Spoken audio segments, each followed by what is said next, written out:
नमस्कार, आप देख रहे हैं हम बिहारी और रात के 9 बजे इस चर्चा में आज मेरे साथ मौजूद हैं मृत्युंजय कुमार। मृत्युंजय जी जी, युवा पत्रकार हैं और बिहार में ही मुजफ्फरपुर के रहने वाले हैं। बिहार की राजनीति पर पैनी नजर रखते हैं और सत्ता, शासन, प्रशासन पर कटाक्ष भी बहुत बेहतरीन तरीके से करते हैं। तो आज इनके साथ जिस चर्चा की बतकही की हम शुरुआत करने वाले हैं, इसमें मुख्यतः हम बिहार चुनाव की बात करेंगे और बिहार चुनाव के साथ-साथ चर्चा होगी कि कैसे बिहार में समाजवादी और समता मूलक एक पीढ़ी का अंत हो रहा है। हमने हाल ही में 2 बड़े समाजवादी और समतावादी नेताओं को खोया है। इसमें रामविलास पासवान और रघुवंश प्रसाद सिंह जैसे दिग्गज नेता थे। आने वाले बिहार की इस राजनीति में आने वाले समय में समाजवाद और समता मूलक समाज का क्या असर रहेगा और बिहार की राजनीति का एजेंडा जो दिन प्रतिदिन बदल रहा है वो किस तरफ करवट लेगा, तमाम विषय पर चर्चा करेंगे मृत्युंजय के साथ। सबसे पहले मृत्युंजय, समय देने के लिए हम बिहारी को आपका ढेरों आभार। जी मृत्युंजय। जी, बहुत धन्यवाद। देखिए मृत्युंजय, जैसा आप जी, इस कार्यक्रम की शुरुआत में सबसे पहला सवाल आज के विषय पर ही है, बिहार चुनाव की चर्चा में, कि समाजवाद और समता मूलक समाज के प्रणेताओं का एक पीढ़ी का अंत, इस अंत को कैसे देखते हैं? देखिए इस पूरे कॉन्सेप्ट को समझने के लिए हमें थोड़ा-सा बिहार की जो राजनीति है, उसका ऐतिहासिक परिप्रेक्ष्य समझना पड़ेगा। जी। आपको पता होगा कि आज़ादी के बाद, आज़ादी के तुरंत बाद बिहार की जो स्थिति थी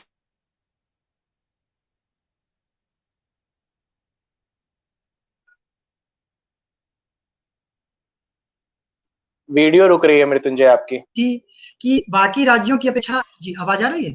जी, उसके बाद की आप स्थिति देखिए आज़ादी के तुरंत बाद श्री कृष्ण सिंह के नेतृत्व में करीब-करीब 1962 तक कांग्रेस की सरकार रही 1961-62 तक और फिर कांग्रेस का ही प्रभाव रहा 1967 तक और उसके बाद महामाया प्रसाद सिन्हा और कर्पूरी ठाकुर का ज़माना आया और उसके तुरंत बाद 1975 में बिहार की राजनीति कांग्रेसवाद से निकल करके एक समाजवाद, नेहरू के फेबियन समाजवाद से अलग, ये एक अलग समाजवाद था जिसकी परिकल्पना जयप्रकाश नारायण जेपी और डॉक्टर लोहिया ने की थी। इस समाजवाद की ओर बिहार की पूरी राजनीति बदल गई, चली आई और कमोबेश आज तक इसी समाजवाद का बिहार की राजनीति पे कहीं न कहीं प्रभाव है। लेकिन इस चुनाव में, खास करके बिल्कुल इस चुनाव में जैसा आपने बताया कि डॉक्टर रघुवंश बाबू या फिर रामविलास पासवान की मृत्यु हुई है और लालू प्रसाद यादव जेल में हैं, नीतीश कुमार लालू प्रसाद यादव का भी एक तरीका से हम कह सकते हैं मृत्युंजय की राजनीतिक अंत हो चुका है। जी, तो राजनीतिक अंत तो आप देखिए कि उन नेताओं का कहीं न कहीं राजनीतिक रूप से पतन होना शुरू हो गया है और हाल-फिलहाल में उनकी पीढ़ी राजनीतिक रूप से खत्म होने वाली है। एक नई पीढ़ी के नेताओं का बिहार में आजकल खूब मतलब यूँ कहें कि जलवा है। तो अब सवाल यह है कि क्या वह जो 1975 से जो राजनीति चली आ रही है, जेपी की, जो सप्त क्रांति और संपूर्ण क्रांति की राजनीति है, क्या युवा उसी क्रांति को, उसी राजनीतिक विचारधारा को आगे ले जाएँगे फिर या ये युवा केवल चेहरा नया होगा और विचारधारा भी नहीं होगी या फिर चेहरा नया होगा, विचारधारा वही होगी, यह चीज़ देखने वाली बात होगी। इस स्थिति में आप देखिए कि जैसे ज़्यादातर जो नेता हैं बिहार के, आप देखिए बड़ा बड़ा मज़ेदार है। बड़ी मज़ेदार बात है कि बिहार के जितने भी नेता हैं, नीतीश कुमार हों, लालू प्रसाद यादव हों, स्वर्गीय दिवंगत अभी जो हुए हैं रामविलास पासवान जी हों या फिर बीजेपी के रविशंकर प्रसाद हों, सबका जो राजनीतिक विचारधारा थी, एक समय में एक ही थी। सब पटना यूनिवर्सिटी से छात्र नेता थे और इस परिप्रेक्ष्य में हमें याद आते हैं बेगूसराय के भूतपूर्व सांसद स्वर्गीय भोला बाबू। वो कहते थे कि मेरी पार्टी तो भाजपा है, लेकिन मैं कम्युनिस्ट हूँ, मैं समाजवाद का प्रहरी हूँ। तो बिहार में एक ऐसी स्थिति रही है कि पार्टी कोई भी हो, आप जदयू में हो, भाजपा में हो, राजद में हो, कांग्रेस में हो, लेकिन जेपी से, लोहिया से, कर्पूरी ठाकुर से और उनकी विचारधारा से किसी को भी इनकार नहीं रही है। लेकिन अभी के समय में यह थोड़ा मुश्किल दिखाई देता है कि तेजस्वी, तेज प्रताप और बाकी नेताओं के जो लड़के बच्चे हैं, तो वो शायद सप्त क्रांति और संपूर्ण क्रांति उनको तो खुद पता नहीं होगा, तो बिहार में वो क्या सप्त क्रांति और संपूर्ण तो क्रांति की राजनीति समता करेंगे। मूलक समाज के जो प्रणेता बिहार में 70 के दशक में पैदा हुए, जन्म लिए, वही उनकी ही पीढ़ी आज तक बिहार में शासन कर रही है। धीरे धीरे करके, जैसा कि हमने बताया कि रघुवंश बाबू का देहांत हो गया, रामविलास पासवान हमारे बीच नहीं रहे, जो समतामूलक राजनीति के प्रणेता के तौर पर बिहार में देखे जाते थे। वह उसी कड़ी में लालू यादव का भी पॉलिटिकल अंत हो गया। अब राजनीति से वो बाहर हो चुके हैं और एकमात्र नीतीश कुमार सक्रिय राजनीति के तौर पर उस समय के नेताओं में बचे हैं, अगर हम अहम भूमिका में बात करें जो निभा रहे हैं। तो इन युवाओं के सामने 70 साल के होने वाले नीतीश कुमार, तो इन युवाओं को नीतीश कुमार कितनी बड़ी इन युवाओं के सामने चुनौती है? जी देखिए, आप यह सवाल पहले उठाइए कि नीतीश कुमार के बाद कौन? अब बताइए कि जदयू में नंबर 2 कौन है? आप ढूंढते रह जाएंगे। हर एक 3 महीना पे एक नया नंबर 2 आता है, नीतीश कुमार को थोड़ा नाराज करता है, फिर बिल्कुल नंबर 0 पे पहुंच जाता है। कहीं भी नहीं। आप इनको जीतन राम मांझी को देख लीजिए या फिर ललन सिंह को देख लीजिए, प्रशांत किशोर भी उनके बहुत करीबी रहे हैं। जो भी नंबर 2 बनता है फिर बिल्कुल वो नेपथ्य में चला जाता है। तो आप बताइए ना कि नीतीश कुमार की पार्टी जो है उसकी विचारधारा क्या है आज? लालू प्रसाद यादव सही कहते थे पलटू राम, तो कभी ये संघ मुक्त भारत बनाते हैं, फिर भाजपा के साथ गठबंधन में चले आते हैं। तो इन्होंने अपनी विचारधारा को ताक पर रख करके कहीं ना कहीं जो एक सोशल इंजीनियरिंग कहते हैं जिसको हम, उसके आधार पर पिछड़ा और अति पिछड़ा, तो मंडल के दौर से इन्होंने अपना अलग अति पिछड़ा और अति दलित का कॉन्सेप्ट लाए।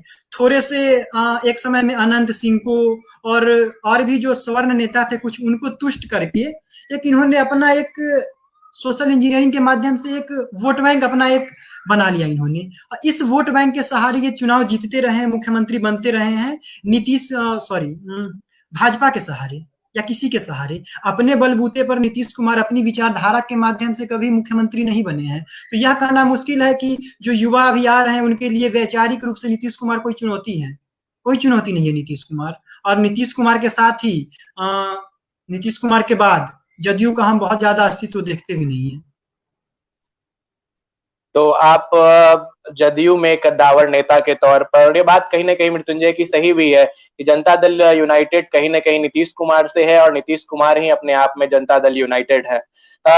इस चर्चा को आगे बढ़ाते हुए मुख्य उद्देश्य है आज के युग में जानना कि जिस समतामूलक समाज का बिहार ने नेतृत्व किया, जिस सामाजिक न्याय की आंदोलन बिहार से शुरुआत हुई, कहीं ना कहीं आज बिहार में ही ये सामाजिक न्याय की बातें धरातल पर उतरती नहीं दिखती। क्या दलितों को महादलित बना देने भर से वो समतामूलक समाज का निर्माण हो जाएगा? क्या दलितों को महादलित का दर्जा दे देने मात्र से क्या समाज में उनके रहन सहन, उनका उद्धार में कुछ परिवर्तन आया?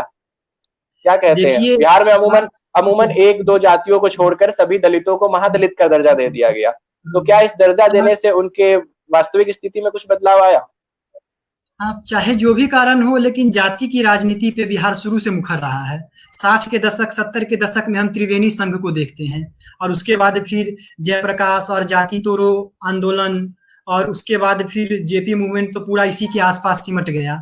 और आप देखिए कि दलित और महादलित, पिछड़ा और अति पिछड़ा का जो आपने बात किया है कि 1990 के दौर में लालू प्रसाद यादव अगरा बनाम पिछड़ा के मुद्दे पे चुनाव लड़के मुख्यमंत्री बने, ठीक है। और उसके बाद और सभी पिछड़ों ने उनका साथ दिया, चाहे वो दलित हो, महादलित हो, पिछड़ा हो, अति पिछड़ा हो।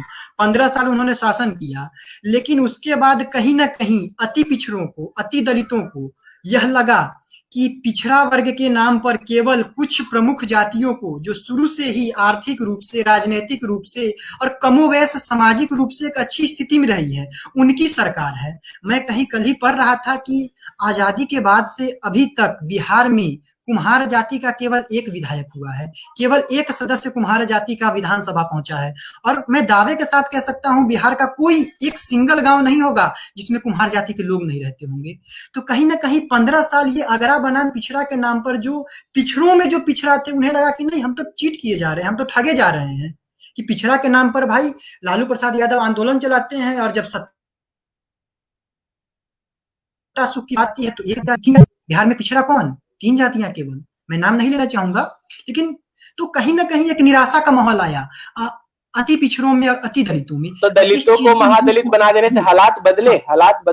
और हालात क्या बदले? चुनावी राजनीति। दलित को महादलित नीतीश कुमार ने बनाया, ठीक है, चुनाव आया, फिर वोट बैंक की राजनीति। उन्होंने क्या किया कि दलित एक तरफ महादलित, और फिर उन्होंने कुछ दलित जातियों को उठा के महादलित में डाल दिया।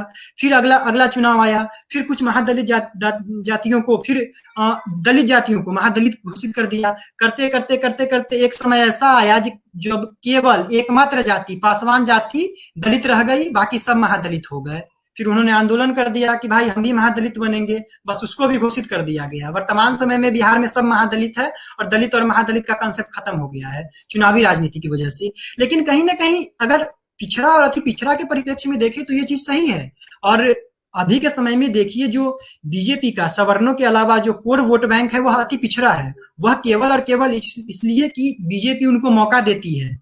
ऐसी ऐसी जातियां हैं, ततमा हो गए, या फिर आप देखिए महादलित में पासी, नोनिया, बेलदार, इन लोगों के कितनी प्रतिनिधित्व है बिहार में, बिहार विधानसभा में। तो सही स्वाभाविक सी बात है इन लोगों का मुखर होना। एक बेहद प्रसिद्ध पत्रकार है, बिहार से ही आते हैं, उनकी एक किताब आ रही है तमाम इसी मुद्दे पे कि Gandhi Maidan the bluff of social justice. 30 साल का लेखा जोखा उन्होंने उस किताब के माध्यम से दिया है, 15 साल के लालू राज को और 15 साल के नीतीश राज को। तो कैसे ये 30 साल का राज, 30 साल तक बिहार में ये दोनों ही नेता, दोनों ही अपने प्रमुख दल के साथ सामाजिक न्याय की बात करते हुए गद्दी पर आसीन रहे, तो ये सामाजिक न्याय के क्षेत्र में उन्होंने कितना काम किया, या फिर रंजन झा की किताब की जो टैगलाइन है ब्लफ ऑफ सोशल जस्टिस उसे सही मान ले?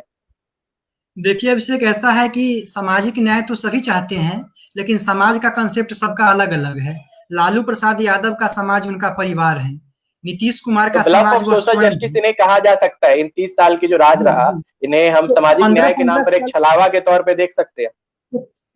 एक बिल्कुल एक छलावा के तौर पर ही आप देखिए, 15 साल बिहार, शुरुआती 30 साल टोटल, शुरुआती 15 साल लालू और राबड़ी, और उसके बाद नीतीश कुमार, और इन दोनों में देखिए आपकी एक मतलब एक माहौल बस बनाया गया कि भाई दलितों को, पिछड़ों को आगे लाना है। और ग्रास रूट लेवल पे आप देखिए तो केवल कुछ जाति जो पहले से मुखर थे वही आगे आए हैं और कुछ खास परिवर्तन नहीं हुआ है। और इसी वजह से देखिए कि वर्तमान चुनाव में कहीं ना कहीं एक नया परिप्रेक्ष्य निकल रहा है कि अब इस आधार पर आप वोट नहीं ले सकते हैं। पहले था कि अगरा और पिछड़ा, 30 साल तक हम कमोबेश लगातार नहीं, हम देखते थे कि लालू प्रसाद यादव शर्ट पर से बनियान पहन के कहते थे कि अगरा पर से पिछड़ा, बड़का पर से छोटका, ये था। तो और उसके बाद नीतीश कुमार आए, उनका भी था थोड़ा अच्छे तरीके थे, लेकिन अच्छे तरीके से, लेकिन कमोबेश वही स्थिति। लेकिन अब देखिए कि पिछड़ा के भीतर कुशवाहा का अलग, उपेंद्र कुशवाहा अपना चला रहे हैं, मल्लाह, सन ऑफ मल्लाह करके मुकेश सहनी अपना अलग, उनका पूरी राजनीति है उनकी। इसके अलावा आप देखिए मांझी की अलग राजनीति है, और जो यादव नेता है उनकी भी अलग राजनीति है, पप्पू यादव को आप देख लीजिए। तो सभी की अपनी अपनी राजनीति है। तो अब ऐसा बिहार में वह जमाना चला गया कि अगरा बनाम पिछड़ा, अब लड़ाई है अति पिछड़ा पिछड़ा, अति पिछड़ों में भी जाति की लड़ाई है। जो ज्यादा को संगठित कर लेगा, सब आज के समय में मुखर है, सब आज आगे आ गया है, जो ज्यादा को संगठित कर लेगा वह सत्ता में पहुंच जाएगा। और यह बात सभी जानते हैं। कहीं ना कहीं मृत्युंजय, आगे की राजनीति अगर हम बिहार की राजनीति के भविष्य को देखने का प्रयास करें तो दो अहम चेहरे उस राजनीति में दिखाई देंगे नीतीश कुमार के अलावा, वो होंगे चिराग पासवान और तेजस्वी यादव। तो इन दोनों के विचारधाराओं को आप किस प्रकार से देखते हैं? क्या ये इनकी जो पारिवारिक विचारधारा शुरू से चलती आई है उस विचारधारा पे ये खड़े हैं, या आप जैसा शुरू में कह रहे थे कि इनके एजेंडा में बदलाव आया है, तो बदलाव क्या है उस पर प्रकाश डालें। देखिए पहले तो इन दो के साथ हम एक और जोड़ना चाहेंगे, कन्हैया कुमार को, और उसके बाद फिर ये कि परिवर्तन संसार का बिल्कुल शाश्वत नियम है, जो परिवर्तित नहीं होगा वह टूट जाएगा या फिर विकास में पीछे रह जाएगा। यही चीज आप देखिए कि रामविलास पासवान की एक राजनीतिक विरासत है, लेकिन अगर आप रामविलास पासवान को सुने और फिर आप चिराग पासवान को सुने तो आपको लगेगा कि नहीं, रामविलास पासवान से कुछ अलग, कुछ इतर और कुछ बेहतर राजनीतिक विचारधारा है चिराग पासवान की, एक समग्र राजनीतिक विचारधारा। वो रामविलास पासवान से बेहतर मानते हैं उसे आप?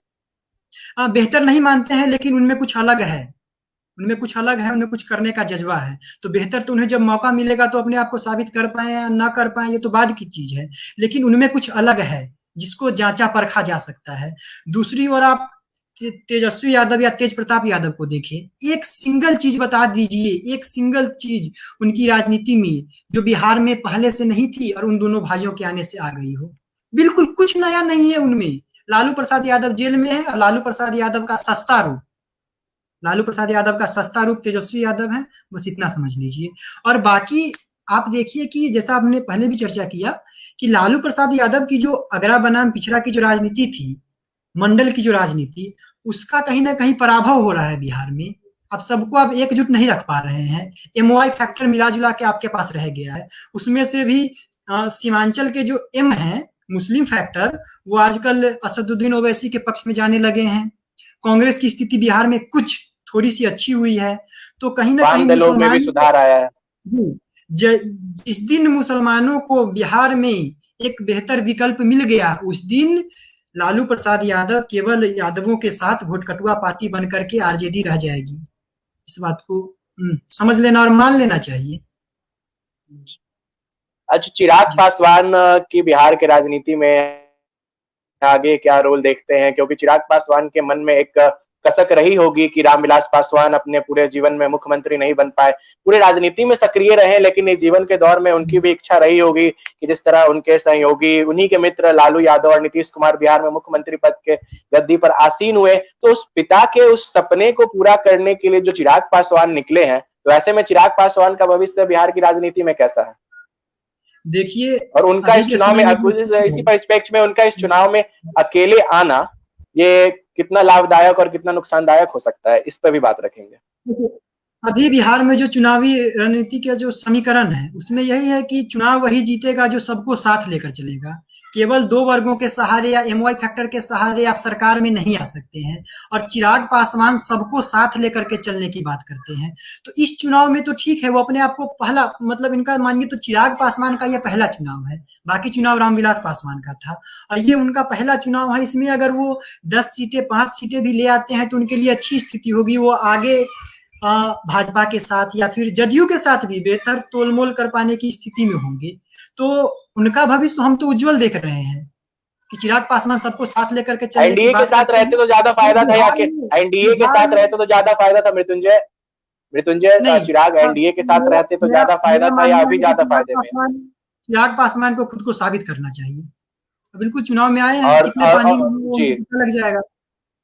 और चुनाव उन्हें मौका मिला, एक बेहतर विकल्प के रूप में चिराग पासवान और कन्हैया कुमार उभर करके सामने आए हैं। और कन्हैया कुमार को देखिए, जैसा हमने पहले भी कहा आपको कि जो एक बिहारी खून में कहीं ना कहीं समाजवाद रहा ही है, पार्टी कोई सी भी हो। इस चुनाव में कन्हैया कुमार की आप बार बार बात कर रहे हैं। आपने जब मैंने चिराग पासवान और तेजस्वी को का नाम लिया, तो इस बार कन्हैया कहीं ना कहीं गायब दिख रहे हैं।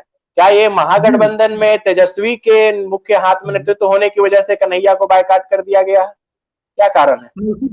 मैं उसी बात पे आना चाह रहा था। देखिए, कन्हैया कुमार का अगर आप पिछले 2-3 महीने का आप वक्तव्य को उठा करके देखें, तो वह जो जेएनयू का क्रांतिकारी कन्हैया कुमार था कि बस मोदी को तोड़ देना है, फोड़ देना है, एकदम संघ को ध्वस्त कर देना है, बीजेपी की राजनीति को समाप्त कर देना है, कहीं ना कहीं अब वो उस तरीके से मुखर नहीं है मोदी के खिलाफ या संघ परिवार के खिलाफ। मैं यह नहीं कह रहा हूं कि कन्हैया कुमार को मोदी या संघ से सहानुभूति हो गई है। वह बिहार में जो काम कर रहे हैं, उनको पता है कि बीजेपी का वोट बैंक और कोर वोट अलग है और कन्हैया कुमार जहां से वोट चाहते हैं वो वोट अलग है। और उनको यह वोट, जो वोट कन्हैया कुमार चाहते हैं, उनको आरजेडी में से चुराना पड़ेगा। तो आरजेडी के साथ मुखर रूप से समर्थन न कर पाने का कन्हैया कुमार की यही स्थिति है। और कहीं ना कहीं तेजस्वी यादव के मन में भी डर है। स्वाभाविक सी बात है, कन्हैया कुमार के पास तुलनात्मक दृष्टिकोण से अगर जनता तेजस्वी और कन्हैया को एक तराजू पर तौलने लगे तो किसका पलड़ा भारी होगा? स्वाभाविक सी बात है, कन्हैया का। स्वाभाविक सी बात है। तो क्या राजद के भीतर एक डर है कि कन्हैया के आ जाने से तेजस्वी का नेतृत्व धूमिल होगा, छवि धूमिल होगा? क्या राजद के भीतर यह डर है? अभी की स्थिति में है कि कन्हैया कुमार बिहार की राजनीति में आना चाहते हैं, उनकी हार्दिक इच्छा है, लेकिन उनकी जो पार्टी है बिल्कुल मरनासन्न अवस्था में है बिहार में। तो पार्टी की वजह से कहीं ना कहीं कन्हैया कुमार बिहार में दबे दबे से रहते हैं। और पार्टी भी उनकी लेफ्ट पार्टियों का तो ऐसे ही बिहार से करीब करीब सफाया हो गया है, ठीक है, पार्टियों का। और उसमें भी 3 पार्टियां जो बची हैं, उसमें भी सीपीआई की स्थिति कमोबेश सबसे खराब है, मान ले कि थोड़ा बहुत स्थिति ठीक भी है। तो और दूसरी ओर तेजस्वी यादव है, इनके पास पार्टी है, वोट बैंक है, सब कुछ है, लेकिन इनके पास वह मुखर चेहरा नहीं है। तेजस्वी यादव अभी भी एक चेहरा के रूप में स्थापित नहीं हुए हैं कि लोग तेजस्वी के नाम पर वोट दे। हाँ, उनके जाति के मतदाताओं की स्थिति अलग है। उनके जाति के मतदाताओं की तो स्थिति यह भी है कि वह तेज प्रताप को भी वोट दे लेते हैं, वह साधु यादव को भी वोट देते रहे हैं, तो वो अलग चीज है। खैर, और तो यही बात। लेकिन तेजस्वी कहीं ना कहीं अगर ग्राउंड जीरो लेवल की बात करेंगे, बिहार के इस चुनाव की बात करेंगे, तो नीतीश कुमार को कांटे की टक्कर देते दिख रहे हैं। एक परिपक्व नेता की तरह उभर कर तेजस्वी सामने आ रहे हैं दिन प्रतिदिन। उनके भीतर, उनके भाषणों के भीतर, उनके कार्यशैली के भीतर सुधार दिख रहा है और कहीं ना कहीं राजद की जमीनी स्थिति बिहार की राजनीति में मजबूत हुई है। इस बात से हम इनकार नहीं कर सकते। मैं इस बात से इनकार करता हूं। आप देखिए, स्थिति जो है, तेजस्वी यादव की जो स्थिति है, वह स्थिति मजबूत स्थिति हो सकती है कि मजबूत स्थिति हो, लेकिन उसके कारण कई हो सकते हैं। आप देखिए कि जब तक बिहार में लालू प्रसाद यादव बिहार की राजनीति में सक्रिय रहे, तब तक बिल्कुल कोई गठबंधन बने, महागठबंधन बने, लालू प्रसाद यादव ही रहते थे आगे। मुझे याद आ रहा है पटना की चुनावी रैली, कि चुनावी रैलियों में अमूमन ऐसा होता है कि सबसे महत्वपूर्ण, सबसे वरिष्ठ नेता होता है, वह सबसे आखिरी में भाषण देता है।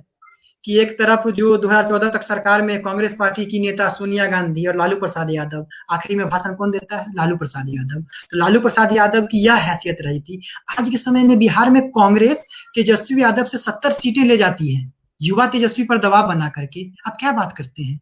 कांग्रेस जैसी पार्टियों को 70 सीट देने पर मजबूर होना पड़ा तेजस्वी यादव को। लेफ्ट पार्टियों को 29 सीटें तेजस्वी यादव मजबूरी में दे रहे हैं, केवल और केवल इसलिए क्योंकि उनके पास अनुभव नहीं है, उनके पास लालू प्रसाद यादव नहीं है। और आने वाले समय में देखिए, चुनाव, ये तो चुनाव से पहले की स्थिति है, और चुनाव के बाद की स्थिति, क्या वह अपने विधायकों को अपने पाले 2015 में जो राजद सबसे बड़ी पार्टी बनकर उभरी, उसका श्रेय किसे देना चाहेंगे? लालू प्रसाद। जब 18 महीने की सरकार, जैसे 18 महीने की सरकार में तेजस्वी उप मुख्यमंत्री थे, तो उसका श्रेय लालू प्रसाद यादव, ज्यादातर लालू प्रसाद यादव, नीतीश कुमार भी जी। और वर्तमान समय में तेजस्वी यादव क्या जो प्रभाव दिख रहा है, उस प्रभाव का श्रेय किसे देना चाहेंगे? तेजस्वी यादव का जो प्रभाव दिख रहा है कि उनको जबरदस्ती ठेल ठाल के अलग आगे कर दिया गया है कि भाई तुम आगे चले जाओ, चेहरा बन जाओ। लेकिन वास्तविक स्थिति है कि न उनकी अपनी पार्टी पे पकड़ है, न उनके अपने परिवार पे पकड़ है। देख लीजिए ना तेज प्रताप के साथ क्या हुआ था, उनके समधी के साथ क्या, दरोगा प्रसाद राय के जो पुत्र हैं, क्या नाम है उनका, देख लीजिए। कांग्रेस से, सॉरी, जदयू से चुनाव लड़ रहे हैं, जदयू से चुनाव लड़ रहे हैं। कांग्रेस 70 सीटें ले जाती है, लेफ्ट पार्टियां इतनी सीटें ले जाती हैं, इनका मुकेश सहनी के साथ गठबंधन नहीं हो पाता है, उपेंद्र कुशवाहा छोड़ के चले जाते हैं, जीतन राम मांझी छोड़ के चले जाते हैं। तो कहाँ मजबूत स्थिति है? जो मजबूत एक सिंचित धन है, लालू प्रसाद यादव का जो बैंक बैलेंस है, वह आपको दिख रहा है। यह तेजस्वी की कमाई नहीं है, यह लालू प्रसाद यादव का बैंक बैलेंस है। इस चीज को समझिए। जो तेजस्वी की जो लालू की पूंजी है, जिस पूंजी को लेकर के चुनाव में तेजस्वी इस पर निवेश कर रहे हैं, ऐसा मृत्युंजय को कहना है। और ये जो पूंजी है, ये कुबेर का खजाना नहीं है कि अनंत काल तक चलता रहेगा। आज न कल इसको खत्म होना है। यह खत्म होगा, फिर बिहार की राजनीति में वह युवा जिनके पास अपना विजन है, चाहे वो पुष्पम प्रिया चौधरी हो, आज के समय में कितना भी उनका मजाक उड़ा लीजिए, लेकिन आने वाले समय में जैसा मैं देख पा रहा हूँ, पुष्पम प्रिया चौधरी, चिराग पासवान, कन्हैया कुमार, जो भी युवा नेता है, बिहार की राजनीति में एक विकल्प के रूप में प्रस्तुत होंगे। तो और यह जो युग का बिहार में, ये 2020 के चुनाव में हम एक युग का, एक पुरानी पीढ़ी का अंत होते देख सकते हैं या देख रहे हैं? 2020 के चुनाव में आप पुरानी पीढ़ी को अंत होते देखिए, और 2025 के चुनाव में आप देखेंगे कि पुरानी पीढ़ी की जो विचारधारा है, उसका अंत हो रहा है। बिहार विकासवाद की ओर बढ़ेगा। जाति तो रहेगी, जाति तो बिहार में शाश्वत है, लेकिन जाति के साथ जो विकास की बात करेगा, जो Bihar first, Bihari first policy की बात करेगा, वह आगे जा पाएगा। और ऐसी स्थिति में तेजस्वी प्रसाद यादव का नेपथ्य में जाना तय है।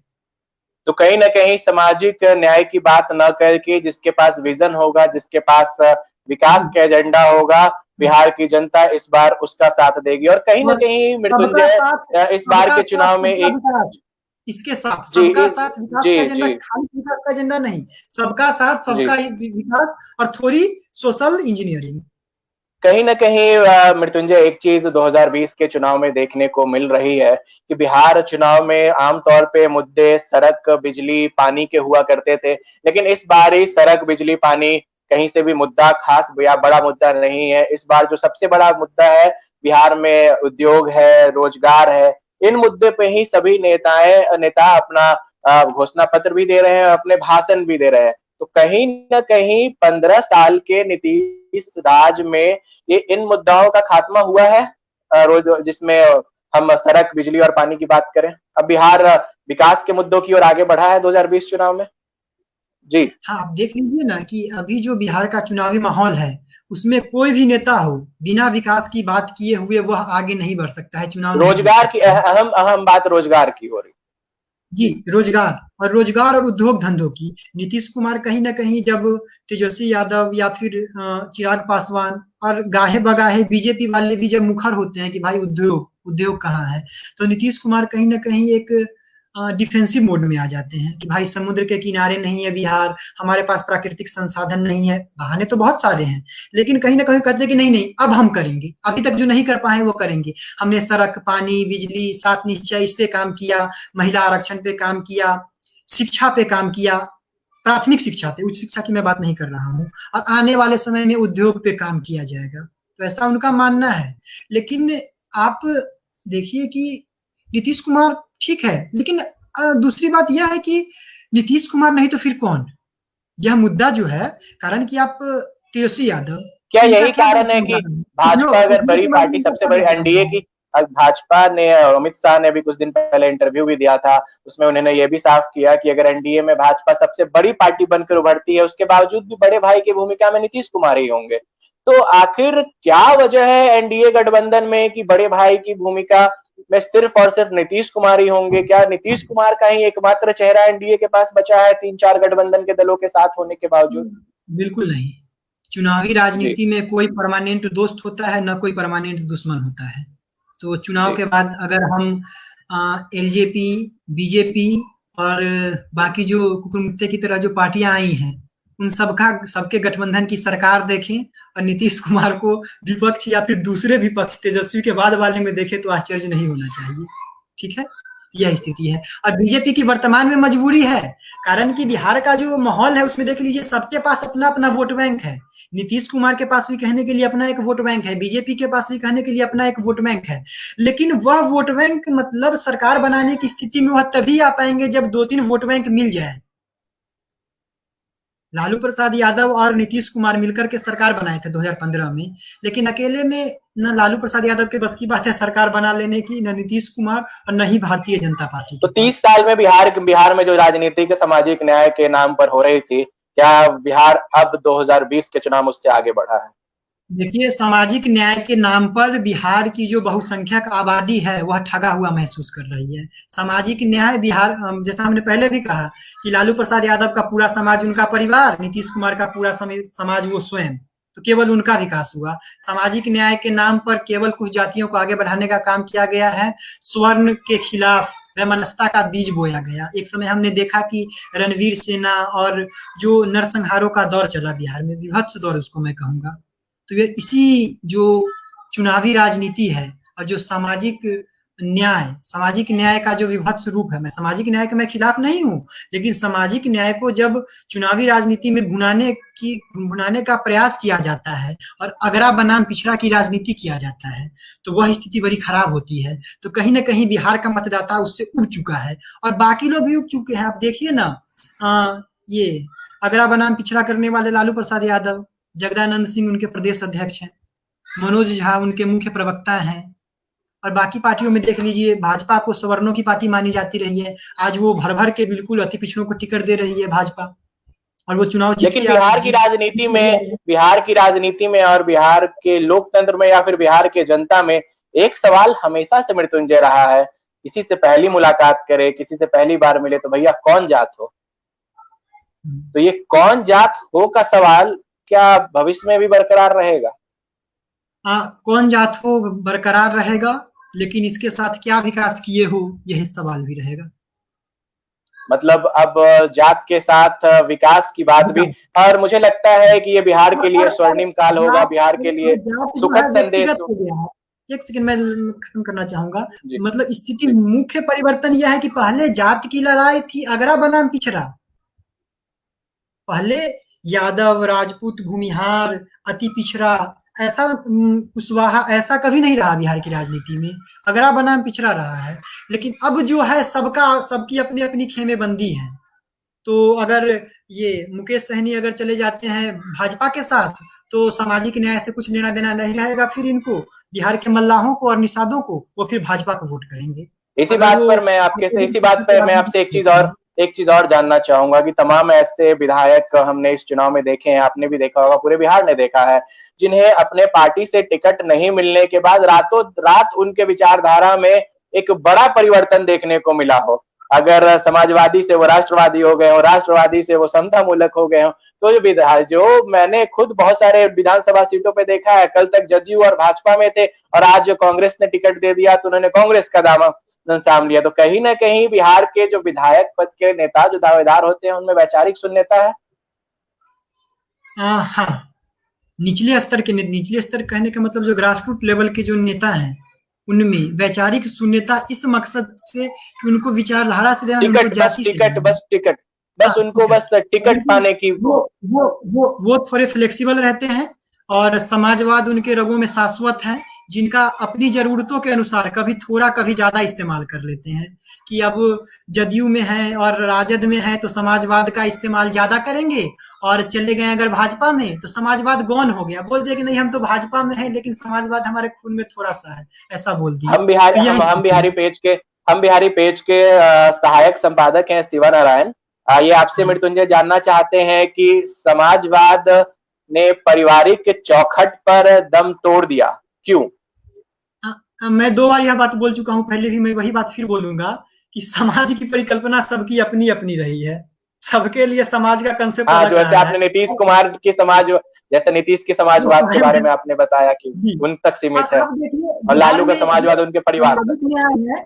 बिहार में जो डायरेक्टली जाति की नाम नहीं लेना चाहेंगे, वो पूछ लेंगे भाई किस समाज से हो, तो समाज का अर्थ भी बिहार में जाति ही है। तो जिसको आप सामाजिक न्याय कहते हैं वो आते आते कहीं ना कहीं जातिगत न्याय नहीं, ये अगर स्पष्ट रूप से समाजवाद की या फिर सामाजिक न्याय की व्याख्या की जाए तो सचमुच में समाजवाद का जो मुख्य अंश होगा वो जाति ही होगा, क्योंकि जातिगत न्याय को ही और जातिगत भेदभाव के खत्म करने को ही सामाजिक न्याय का नाम दिया गया है। सामाजिक न्याय के नाम पे बिहार के युवा 1960 के दशक से त्रिवेणी संघ से लेकर के जाति तोड़ो आंदोलन, फिर जेपी और मंडल, सब में बिल्कुल बिहार के युवा अग्रणी रहे, आगे रहे, और उनको मिला क्या? दिल्ली में जाके मजदूरी करना, बेंगलोर में जाके मजदूरी करना। तो क्या पारिवारिक चौखट पे दम तोड़ रहा है समाजवाद? क्या समाजवाद पारिवारिक चौखट? युवाओं का मोह भंग हो गया है उनसे, समाजवाद से मोह भंग हो रहा है धीरे धीरे। जो समाजवाद की जो स्थिति थी कि समाजवाद एक तो वह कि जो हम जेपी का देखते हैं संपूर्ण क्रांति, डॉक्टर लोहिया का देखते हैं सप्त क्रांति, बिल्कुल एक रोड मैप है कि ऐसे ऐसे ऐसे समाजवाद आएगा, और वह समाजवाद नेहरू के फेबियन समाजवाद से अलग होगा। वह समाजवाद लेफ्ट का जो साम्यवाद है, जो खूनी कट्टर साम्यवाद है, उससे अलग होगा। वह समाजवाद पूंजीवाद और साम्यवाद के बीच का रास्ता और बिल्कुल खालिस भारतीय परिप्रेक्ष्य में, खालिस बिहारी परिप्रेक्ष्य में समाजवाद आएगा। लेकिन समाजवाद है कहां? वो तो जातिवाद है, वह तो परिवारवाद है। आज के समय में आप समाजवाद का नाम लेने वाले तेजस्वी यादव से पूछिए कि समाजवाद क्या है, वह बता पाएंगे? समाजवाद पर वह एक भाषण, एक वक्तव्य बढ़िया दे पाएंगे? आपको लगता है कि तेजस्वी यादव और तेज प्रताप यादव को समाजवाद के बारे में जानकारी होगी? तो फिर समाजवाद दम क्यों न तोड़े? लेकिन रघुवंश वही है, जिस पीढ़ी के अंत हो रही है उस पीढ़ी की अगर हम बात करें तो रामविलास पासवान ने जगजीवन राम को भी पढ़ा था, उन्होंने पेरियार को भी पढ़ा था, तमाम तरह के मुद्दों पे अपनी मुखर। जी जी क्या बोला मृत्युंजय आपने, माफ कीजिएगा? हमने कहा था और समाज जगजीवन राम से जो उनका चुनाव हुआ था। जी जी जी जी जी तो रामविलास पासवान ने उन्हें पढ़ा। वही कहीं अगर लालू यादव की भी बात करें तो वो भी इस पर अपनी मतलब जोड़ की पकड़ रखते थे, नस पे नब्ज पे उनका हाथ होता था समाज के लोगों पे। तो कहीं ना कहीं वो कमी बिहार के युवा नेतृत्व में देखी जा रही है। हाँ, बिहार में जो वैचारिक राजनीति की जो एक पृष्ठभूमि रही है उसमें कहीं ना कहीं कमी आई है। तो वैचारिक शून्यता की ओर बिहार के युवा नेता है, वैचारिक शून्यता से जूझ रहे हैं। वो एक बिहार के युवा नेता वैचारिक शून्यता से जूझ रहे हैं। बिहार के युवा नेता वैचारिक शून्यता की जगह मैं वैचारिक इक्विलिब्रियम कहना चाहूंगा। कि साम्यावस्था वो साम्यवाद वाला नहीं, परिभाषित साम्यावस्था मतलब वो संतुलन बना के चलते हैं। ठीक है भाई, विकास होना है, अब वो समाजवादी कैटेगरी से विकास हो या फिर पूंजीवादी कैटेगरी से विकास हो, बिहार के युवाओं को रोजगार चाहिए, शिक्षा चाहिए, संसाधन चाहिए, और वह संसाधन जो भी पार्टी, जो भी विचारधारा, या फिर बिना विचारधारा के लोग, मतलब ऐसा कोई कि हाँ भाई हम सबको साथ लेके चलेंगे, सबका साथ सबका विकास। बिहार के समसामयिक परिवेश में, समसामयिक स्थिति में एक सवाल आपसे पूछना चाहूंगा। जिस बिहार में इतनी बेरोजगारी है, जिस बिहार को भी देश के पिछड़े राज्यों में आता है, जिस बिहार से अभी आप भी मतलब शैक्षणिक पलायन के वजह से ही बाहर है, तमाम तरह के शैक्षणिक और रोजगार को लेकर के पलायन देखा जाता है, गरीबी अपार मात्रा में, प्रचुर मात्रा में गरीबी देखी जा सकती है, एक समुदाय वर्ग विशेष के पास ही पैसा सीमित है। तमाम गरीबों को आप देख सकते हैं, अगर दिल्ली में या फिर अन्य बड़े महानगरों में रिक्शा चलाने वाला से लेकर के किसी फैक्ट्री में मजदूरी करने वाला बिहारी है। इन सभी चीज के बाद अभी बिहार के चुनाव में रैलियों का दौर है और तमाम नेताओं के हेलीकॉप्टर की गड़गड़ाहट से बिहार गूंज रहा है। अगर आप अभी बिहार के किसी आदमी से पूछ ले तो दिन में आसमान में 4-5 हेलीकॉप्टर उड़ते वो देख सकते हैं। तमाम जगह नेता हेलीकॉप्टर से आना जाना कर रहे हैं और अभी भी हेलीकॉप्टर जब आसमान में उड़ता है तो बच्चे दौड़ के उसके पंखियों को देखने के लिए जाते हैं। तो जिस बिहार में इतनी गरीबी है, उस बिहार में हेलीकॉप्टर का उड़ना, लॉकडाउन के वक्त हमने देखा हजारों किलोमीटर ज्योति पासवान जैसी लड़की पैदल चल करके आ गई, ये कितनी बड़ी विडंबना है। वो तो राजनीति के बिहार में जी शुक्र मानिए कि बिहार में ज्यादा एयरपोर्ट्स नहीं है, मुजफ्फरपुर का एयरपोर्ट चालू नहीं है, वरना वहां भी जेट विमान उतरते, तो हेलीकॉप्टर देख करके ही संतोष करना पड़ रहा है। कहीं ना कहीं नीतीश कुमार, लालू प्रसाद यादव की भूमिका है कि बिहार में एयरपोर्ट्स नहीं बनाए। तो आप जिस जो बिहार इस गरीबी से जूझ रहा है, ऐसे बिहार के चुनाव में करोड़ों रुपए झोंक देना, हजारों करोड़ का चुनाव हो चुका है बिहार का, अरबों रुपए लगे हैं बिहार के चुनाव में। तो जो बिहार इस स्थिति से जूझ रहा हो, इस चुनाव में इतना पैसा फूका जाना कहीं ना कहीं खलता है। बिल्कुल खलता है, और युवाओं को भी खास तौर पर खलता है। और आप देखिए ना, लगातार वीडियो जा रहे हैं। आज ही हम खबर पढ़ रहे थे कि नीतीश कुमार की रैली में किसी ने पत्थर चला दिया, विधायक को लोग भगा रहे हैं, खदेड़ रहे हैं। तो कहीं ना कहीं उसी वैचारिक कुंठा जो युवा देख रहे हैं कि भाई हमारे पास रोजगार नहीं, हमारे पास शिक्षा नहीं है, हम मुंबई जा रहे हैं, हम दिल्ली जा रहे हैं, वहां जाके प्रताड़ित हो रहे हैं, और ये हमारे नेता सामाजिक न्याय की बात करने वाले चंद्रशेखर रावण हो, या फिर पप्पू यादव हो, तेजस्वी यादव हो, नीतीश कुमार हो, पुष्पम प्रिया हो, लंबी लंबी गाड़ियों का काफिला है, हेलीकॉप्टर है, सब कुछ है, तो वह त्रस्त हो चुके हैं इनसे। प्रीति पंकज सिंह का आपसे सवाल है मृत्युंजय, प्रीति पंकज सिंह का आपसे सवाल है, पप्पू यादव के बारे में क्या विचार है? उनका चुनाव चिन्ह कैंची छाप है, जानना चाहती और उनका चुनाव चिन्ह पप्पू यादव का कैंची छाप है, और उस कैंची से वो 2-4-5% वोट काट सकते हैं, वोट कटुआ है वो। और वोट काटने के बाद उनको ऑफर मिले तो वो बीजेपी में जा सकते हैं। लिख के रख लीजिए आप, पप्पू यादव को ऑफर मिला तो वो बीजेपी में जा सकते हैं। पप्पू यादव को अगर ऑफर मिला तो वो राजद के साथ शामिल हो सकते हैं। पहले वो राजद में ही रहे हैं पप्पू यादव, उनकी पत्नी कांग्रेस से सांसद रही है, तो वो कांग्रेस के साथ भी उनकी, वर्तमान में भी कांग्रेस की नेता है उनकी पत्नी रंजीता यादव। हाँ, रंजीता रंजन यादव। तो किसी के साथ भी वो जा सकते हैं, वो वोट कटुआ है, समझ लीजिए। वही नहीं, केवल बिहार में जो एकदम महागठबंधनों का जो सैलाब आ गया है, सबका गठबंधन महा है, और ऐसी ऐसी पार्टियां हैं जिनका आप नाम भी नहीं सुने होंगे। मायावती का है, उनका उपेंद्र कुशवाहा से गठबंधन हो गया, पप्पू यादव का चंद्रशेखर रावण से हो गया, AIMIM भी ताल ठोक रही है। तो सबका अपना अपना गठबंधन है, सब वोट काट रहे हैं कि भाई चुनाव हो जाए। तो दो तो ये है, एक NDA वाले और एक राजद, वो भी महागठबंधन अब नहीं रहा। महागठबंधन कहाँ है, छोटा सा गठबंधन वो भी हो गया, 2 पार्टियों 3 पार्टी की। तो उनके साथ वाम दल के भीतर की 3 दलें हैं और बाकी ऐसे 3 दलें। जी, तो ये सब चुनाव के पोस्टपोल अलायंस जिसको हम कहते हैं, उसमें ज्यादा तोल भाव करने के लिए कि भाई 2 मंत्री पद दे दो, 3 दे दो, हमारे इतने विधायक हैं, जोर तोड़ की राजनीति वाले हैं, इनकी कोई वैचारिक निष्ठा नहीं है, इनका कोई ठिकाना नहीं है या किसके साथ शामिल हो जाए। तो मृत्युंजय से हमने आज के चर्चा में बात किया। देखिए, अब से आप तेजस्वी यादव ने जो भाव नहीं दिया उपेंद्र कुशवाहा को या फिर मुकेश सहनी को, कहीं ना कहीं उनको डर है कि हमें वह करिश्मा नहीं है लालू प्रसाद यादव वाले में कि लोगों को बांध के रख सके, और बांध के ही ना रख सके दूसरे दल को भी तोड़ के ले आए। तेजस्वी यादव की जो उनको पता था कि अगर 2-4-5 सीटें आ जाती हैं मुकेश सहनी को, या फिर उपेंद्र कुशवाहा 10 सीटें ले आते हैं, तो चुनाव के बाद ये बड़ा मुश्किल होगा इनको कंट्रोल करना। इसलिए यही है कि कांग्रेस पे दांव लगाओ कि वो भाजपा के साथ नहीं जा सकते हैं, वाम दलों पे दांव लगाओ वो नहीं जाएगी, भाजपा के साथ नहीं जा सकते हैं। उन दोनों की मजबूरी है कि हमको साथ रखना ही पड़ेगा। उनके पास कोई दूसरा विकल्प नहीं है इस। हाँ, वोट कटुओं की स्थिति जग जाहिर सी है। ये एक अहम ये कारण हो सकता है कि राजद ने इतनी बड़ी संख्या में वाम दलों और कांग्रेस को सीट दिया। और तो आज की चर्चा में हमने मृत्युंजय से समझा कि कैसे बिहार में समाजवाद के, सामाजिक न्याय के प्रणेताओं के एक पीढ़ी का अंत हो रहा है, किस तरह से बिहार अब चुनाव में विकास की राजनीति की ओर आगे बढ़ रहा है। और तो जैसा कि मृत्युंजय ने एक चीज जोड़ा, सबका साथ और सबका विकास की राजनीति की ओर बढ़ रहा है। और कहीं ना कहीं ये बिहार